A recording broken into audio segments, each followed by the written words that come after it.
Jackie Ming's takeover of Cal Thresher's business explained. Jackie doesn't need Cal anymore and is planning to take Tulsa for himself.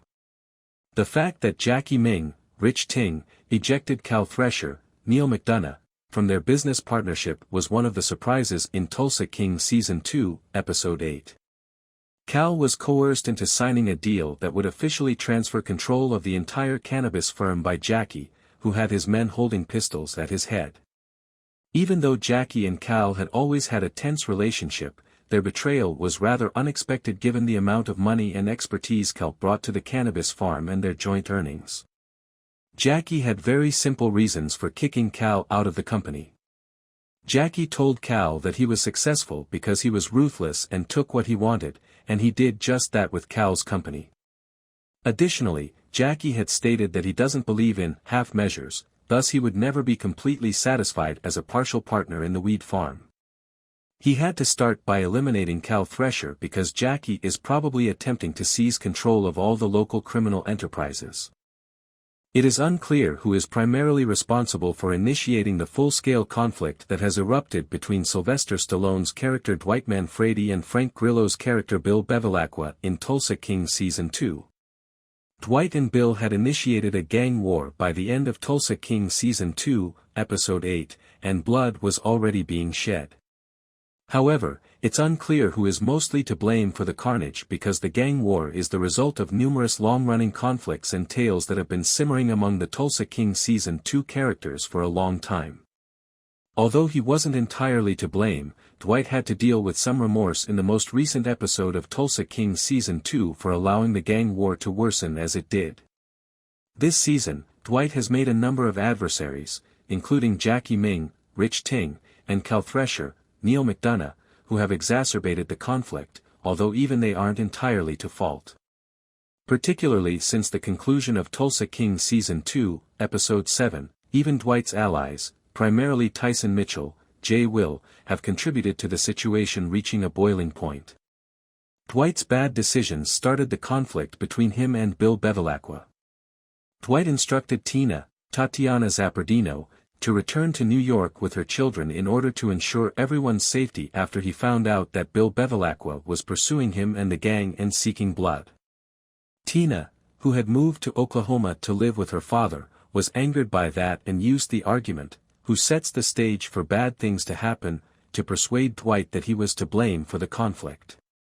Even though Tina's remarks were unpleasant, they contained some truth, and Dwight bears some of the responsibility for his altercation with Bill Bevilacqua. Dwight set the stage for all of the murder and carnage that had occurred in Tulsa King Season 2 thus far, as Tina stated. When Dwight first saw Bill, he had the opportunity to make amends, but instead he enraged the mobster and killed one of his men. Additionally, he and Cal Thresher and Jackie Ming engaged in an ego war that resulted in the Navigator explosion and Tyson's pursuit of Bill. Dwight could have prevented all of the violence in Tulsa King Season 2 if he had been less reactive in the beginning. He made a number of snap decisions that ultimately resulted in confrontation. The apparent conclusion of the Vince/Chicky power battle back in New York is less spectacular but just as effective. Vince makes his move with the consent of the other family's bosses and Chicky's capos. However, it's a firing rather than a hit. He is simply told, "You're out," by both his own guys and his colleagues' bosses, and that's it. The explanation is, obviously, this could have gone a different way, but we didn't want to do that, with the suggestion that, should Chicky refuse, it could still go that way. One of the wise men in the group remarks, "You lost the locker room, buddy. That's what matters most." What can he do, after all? Even while everyone agrees that he is no longer in charge, the fact is that he is no longer in charge. However, Vince leaves the door open for the deposed Don to maybe take on a new role, get the drinking under control, couple of months, we'll see what's what. He must find it humiliating, possibly worse than being thrashed, similar to Mitch telling the careless Tyson that getting jailed is worse than getting killed because it puts everyone in danger. I think Chicky should count his lucky stars. It all unfolds like a late-season Sopranos, much like the Armand material. Side note, Chickie and Dwight agreed earlier in the show to leave his daughter and grandchildren alone now that they are returning to New York City for their protection. However, Vince never received the message because he was out at the time making preparations. However, I'm not sure if that omission will matter because these guys in any case view attacking family members as prohibited.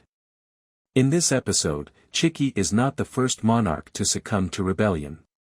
Just as Cal Thresher has